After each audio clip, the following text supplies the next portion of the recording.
Hai, kita berjumpa kembali. Saya Sarmin. Hari ini saya akan membawakan sebuah topik tentang fitonutrien. Yuk kita simak.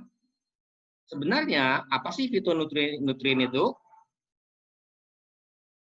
Fitonutrien atau phytonutrien berasal dari bahasa Yunani, yang dimana phyto artinya tanaman dan nutrien artinya nutrisi atau gizi. Fitonutrien sering disebut sebagai fitokimia alami, di mana fitonutrien ini adalah suatu komponen yang bertanggung jawab untuk memberi warna, rasa, dan aroma dari suatu jenis makanan. Fitonutrien berbeda dengan karbohidrat, protein, lemak, vitamin, dan mineral. Sebenarnya fitonutrien bukanlah zat gizi esensial yang dibutuhkan oleh tubuh. Meskipun begitu, fitonutrien bisa membantu mengurangi berbagai resiko penyakit dan membantu tubuh bekerja secara maksimal dengan cara menghalangi radikal bebas yang berbahaya. Secara garis besar, fitonutrien dapat membantu mencegah penyakit dengan cara berfungsi sebagai antioksidan, memaksimalkan kerja sistem imun, membantu memenuhi kebutuhan vitamin, terutama vitamin A, memicu kematian sel kanker, memperbaiki struktur DNA yang rusak karena radikal bebas, mendetoksifikasi senyawa karsinogen dari tubuh.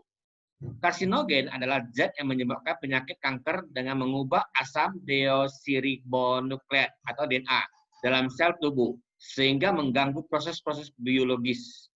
Karsinogen ini bersifat mengendap dan merusak terutama pada organ paru-paru dan akhirnya menyebabkan kanker.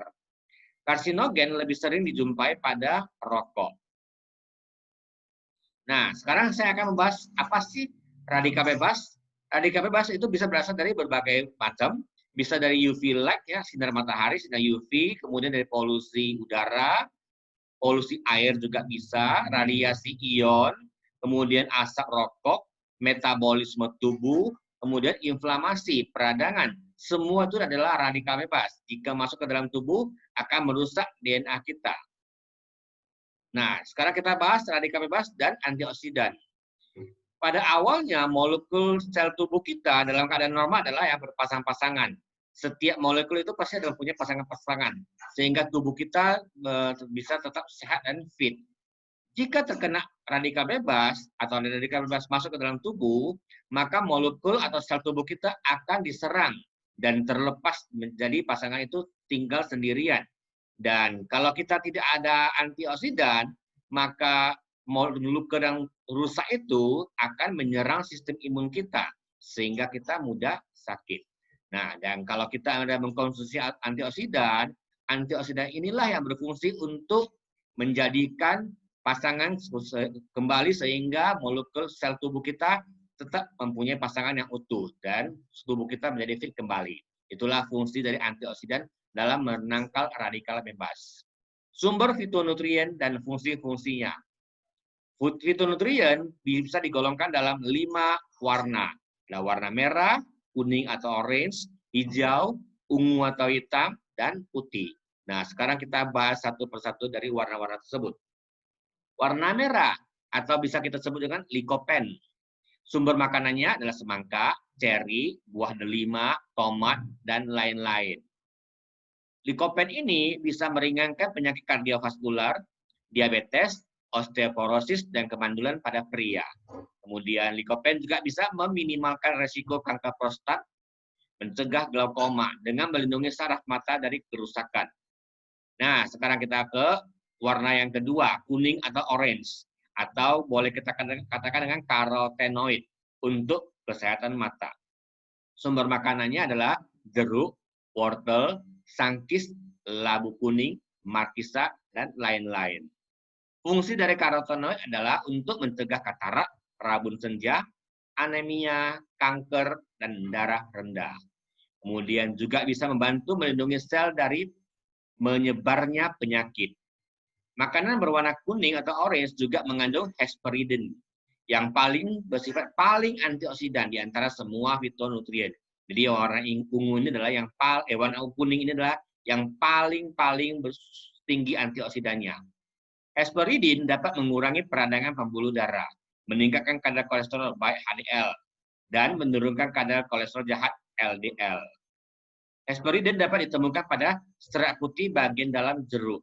Biasanya kalau kita makan jeruk, dulunya kita akan mengupas semuanya, termasuk adalah serat-serat putihnya. Sekarang, sarankan kita dan terbaik adalah makan buah jeruk itu termasuk makan serat-serat putihnya itu, karena mengandung hesperidin. Nah, warna hijau itu ada dua macam, quercetin dan lutein. Sumber makanannya brokoli, kol, sayuran hijau, paprika hijau. Fungsi dari quercetin itu untuk fungsi kesehatan saraf, mencegah proses oksidasi kolesterol LDL, arteriosklerosis, pembentukan gumpalan darah, serta mencegah penyumbatan pembuluh darah. Lutein untuk kesehatan mata, nutrisi yang dapat secara efektif melawan penurunan fungsi makula yang merupakan penyebab utama kebutaan pada lansia. Warna ungu atau warna hitam, ada antosianin. Sumber makanannya kol merah atau kol ungu, beri hitam atau blueberry, anggur hitam, dan lain-lain. Antosianin ini memiliki efek neuroprotektif, anti radang, dan analgesik atau anti nyeri untuk mencegah kanker esofagel, kanker prostat, dan kanker usus besar. Dan yang warna putih ada alisin, fungsinya untuk mencegah arteriosklerosis. Sumber makanannya yang mengandung alisin, bawang putih, bawang bombay, umbi-umbian, selada, kacang polong, kacang kedelai, cabai hijau, bayam, teh hijau, kale, lobak putih, bunga kol, dan lain-lain. Semua ini adalah mengandung alisin. Fungsinya untuk memperbaiki sirkulasi darah, untuk mencegah serangan jantung dan stroke, mengurangi akumulasi lemak. Nah, kesehatan sebenarnya ada pada tangan kita sendiri. Kita dalam tubuh ada 5 organ penting, yaitu ada hati, paru-paru, jantung, limpa, dan ginjal. Organ ini bisa kita rasakan kalau terjadi sesuatu.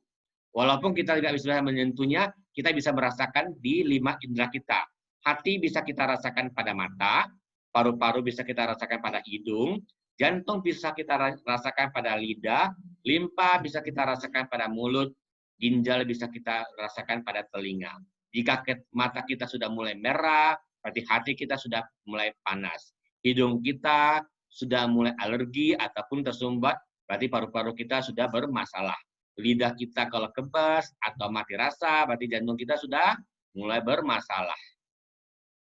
Dan 5 organ ini bisa diatasi dengan 5 warna yang tadi kita sebutkan fitonutrien ini. Hati bisa kita atasi dengan yang warna hijau, paru bisa kita atasi dengan yang warna putih, jantung yang warna merah, limpa yang warna kuning, ginjal bisa kita atasi dengan hitam ataupun yang ungu.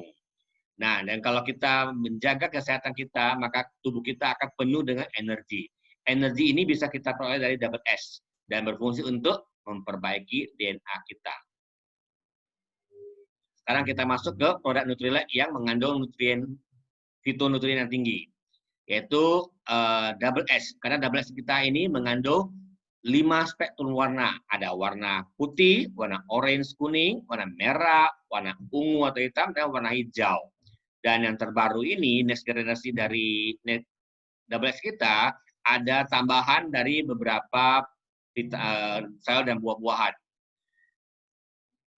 Double S next generation dengan Phytoprotect mengandung 12 vitamin, termasuk vitamin C dan vitamin E, ada 10 mineral, termasuk Se dan Zn, selenium dan seng, dan 22 konsentrat dari buah dan sayuran, dengan fitonutrisi dari setiap kelompok warna. Jadi kalau kita mengkonsumsi double S, berarti kita dalam satu hari kita sudah mengatasi fitonutrien yang cukup untuk tubuh kita. Kalau kita tidak mau mengkonsumsi double S, maka kita harus minimal mengkonsumsi 5 warna itu dengan 5 porsi sampai 9 porsi, tergantung seberapa banyak polusi yang kita hadapi. Untuk gampangnya, maka disarankan double S next generation ini, jadi untuk mengatasi tubuh kita agar bebas dari radikal bebas. Selain itu, Nutrilite juga mempunyai produk yaitu Nutrilite Chewable Concentrate Fruit and Vegetable. Chewable berarti yang kunyah. Mengandung 21 mg vitamin C, terdiri dari konsentrat buah dan sayur. Ada blueberry, konsentrat lemon, yang dapat membantu memelihara daya tahan tubuh, antioksidannya tinggi. Kemudian di dalamnya itu ada juga lycopene, yang berfungsi untuk kesehatan jantung, paru, dan mencegah asma. Juga ada lutein untuk kesehatan mata, ada quercetin untuk kesehatan tulang dan daya tahan tubuh. Ada allergic acid untuk kesehatan pencernaan. Kemudian di chewable concentrate fruit and vegetable juga ada hesperidin untuk sistem metabolisme tubuh kita. Nah, demikianlah sharing saya tentang fitonutrien. Semoga bermanfaat bagi teman-teman semuanya. Sampai jumpa di lain kesempatan. Bye-bye.